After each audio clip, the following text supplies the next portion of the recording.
Pada sesi ini kita akan membicarakan tentang business plan in export. Business plan di ekspor ada dibagi di sini menurut 8. Kali ini kita akan membahas tentang pada sesi ini kita akan membahas tentang business plan pada ekspor. Ada terdapat 8 business plan, faktor-faktornya apa saja yang perlu diperhatikan, sehingga di sini nanti kita bisa mempunyai business plan yang baik dalam melakukan ekspor dan impor. Yang pertama adalah kita harus mempunyai visi dan misi yang jelas dan tujuan yang jelas, sehingga kita mengetahui kenapa kita mengambil pada komoditas tersebut atau produk tersebut, sehingga kita membutuhkan namanya executive summary atau gambaran besar dari kenapa komoditas ini atau produk ini menjadi produk unggulan atau produk pilihan bagi si eksportir atau importir dalam memilih produk tersebut untuk menjadi produk unggulan dalam perusahaannya. Lalu yang kedua adalah target marketnya. Jadi negara tujuan ekspor atau NTI menjadi hal yang penting juga. Jadi dari mana produk kita ambil, kemana tujuan produk kita, packaging di mana, produksinya di mana, raw material dari mana. Nah, hal ini akan menentukan semua. Nah, sehingga dari target market ini kita mengetahui adalah negara mana sih yang paling baik dan menjadi maksimal dalam tujuan kita, sehingga mereka mempunyai demand yang besar di sana.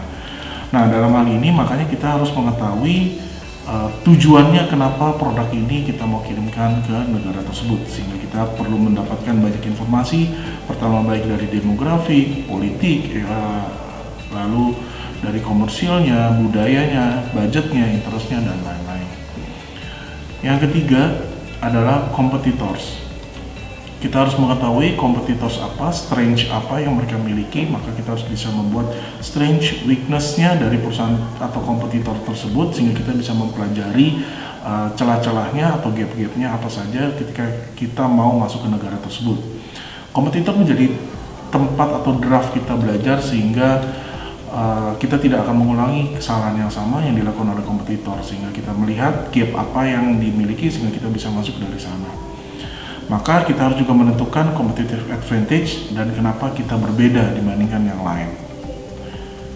Yang keempat adalah human resources, di mana kita harus mengetahui human resources atau lokasi dari negara tujuan tersebut menjadi faktor penting.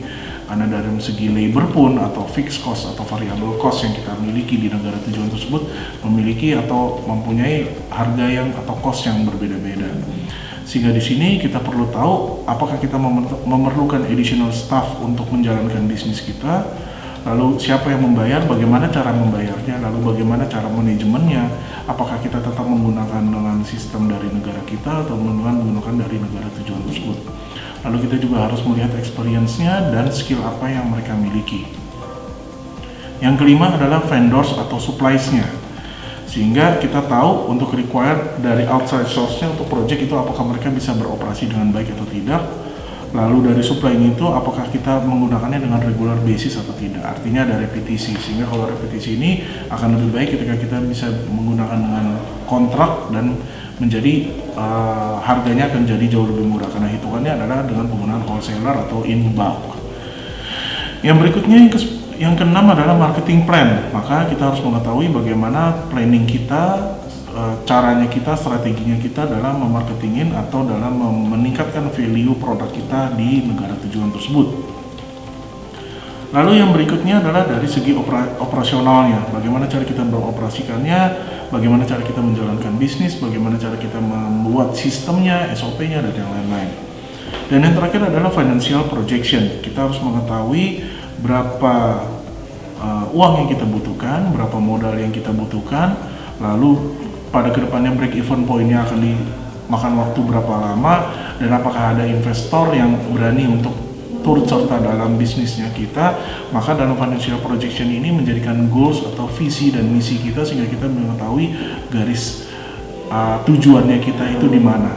Dalam hal ini 8 hal ini menjadikan langkah-langkah atau tahapan awal, menjadikan kita untuk supaya tahu bagaimana dalam menjalankan bisnis plan untuk menjadi eksportir.